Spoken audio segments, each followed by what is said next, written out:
ಮಾಜಿ ಪ್ರಧಾನಿ ಎಚ್.ಡಿ. ದೇವೇಗೌಡರ ಪತ್ನಿ ಚೆನ್ನಮ್ಮ ಅವರ ಅಂತ್ಯಕ್ರಿಯೆ ನಡೆದ ಸ್ಥಳದಲ್ಲಿ ಸುಂದರ ಸ್ಮಾರಕ ನಿರ್ಮಿಸಿ ಧಾರ್ಮಿಕ ಹಾಗೂ ಸರ್ವ ಜನಾಂಗದ ಶಾಂತಿಯ ತೋಟವನ್ನಾಗಿ ಮಾಡಲು ಕುಟುಂಬಸ್ಥರು ತೀರ್ಮಾನಿಸಿದ್ದಾರೆ.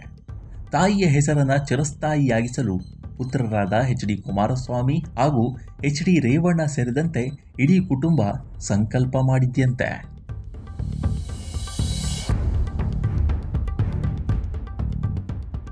ಬೆಟ್ಟದ ತಪ್ಪಲಿನ 24 ಎಕರೆ ಪ್ರದೇಶದಲ್ಲಿ ಸುಂದರ ಸ್ಮಾರಕ ನಿರ್ಮಿಸಲು ಅಂದಾಜು 300 ಕೋಟಿ ವೆಚ್ಚದ ಯೋಜನೆ ಸಿದ್ಧವಾಗ್ತಿದೆ. ಜಮೀನು, ತೋಟದ ಖರೀದಿ ಪ್ರಕ್ರಿಯೆ ಪ್ರಾರಂಭಿಸಲಾಗಿದ್ದು, ಈಗಾಗಲೇ ಒಪ್ಪಂದ ಕರಾರು ಮಾಡಿಕೊಂಡು ಮುಂಗಡ ಹಣವನ್ನು ಸಹ ಸಂದಾಯ ಮಾಡಲಾಗಿದೆ ಅಂತ ತಿಳಿದು ಬಂದಿದೆ.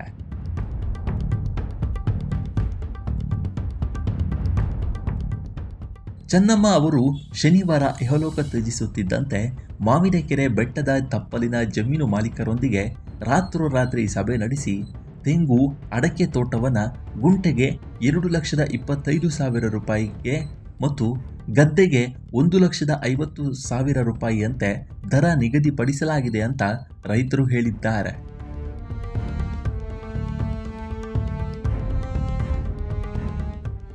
ರೈತರಿಂದ ಜಾಗವನ್ನು ಸ್ವಾಧೀನಕ್ಕೆ ಪಡೆದು ಹಗಲಿರುಳು ನೂರಾರು ಕಾರ್ಮಿಕರಿಂದ ಸಮತಟ್ಟು ಮಾಡಿಸಿ ಚೆನ್ನಮ್ಮ ಅವರ ಅಂತ್ಯ ಸಂಸ್ಕಾರ ನಡೆಸಲಾಗಿತ್ತು.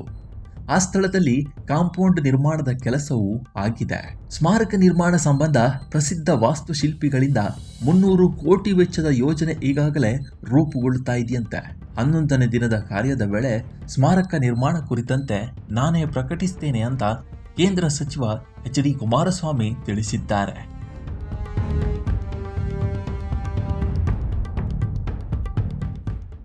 ಇಲ್ಲಿ ಚೆನ್ನಮ್ಮ ಅವರ ಸ್ಮಾರಕ ಮಾತ್ರವಲ್ಲ, ತಾಯಿಯ ನಿಸ್ವಾರ್ಥ ಪ್ರೀತಿ, ಸಹನೆ, ತ್ಯಾಗ ಹಾಗೂ ಕರುಣೆಯ ಸಂದೇಶವನ್ನು ಸಾರುವ ಶಾಂತಿಯ ತೋಟವಾಗಿ ಕಂಗೊಳಿಸಲಿದೆ.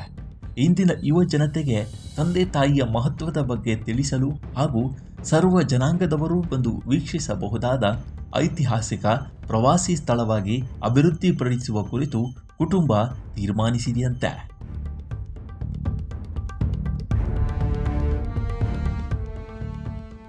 ತಂದೆ ಮಾಜಿ ಪ್ರಧಾನಿ ಎಚ್.ಡಿ. ದೇವೇಗೌಡರು, ತಾಯಿ ದಿವಂಗತ ಚೆನ್ನಮ್ಮ ಅವರ ಹೆಸರು ಚಿರಸ್ಥಾಯಿಯಾಗಿ ಉಳಿಯಬೇಕು.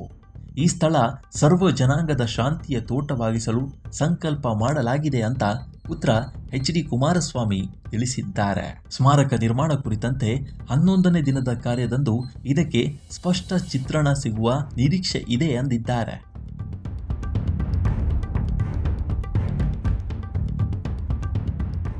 ಒಟ್ಟಾರೆ ತಾಯಿಯ ತ್ಯಾಗ, ಪ್ರೀತಿ ನೆನೆಯಲು ಕುಟುಂಬಸ್ಥರೆಲ್ಲರೂ ಸೇರಿ ಬರೋಬ್ಬರಿ 300 ಕೋಟಿ ವೆಚ್ಚದಲ್ಲಿ ಚೆನ್ನಮ್ಮ ಅವರ ಸ್ಮಾರಕ ನಿರ್ಮಾಣ ಮಾಡಲು ತೀರ್ಮಾನಿಸಿದ್ದಾರೆ.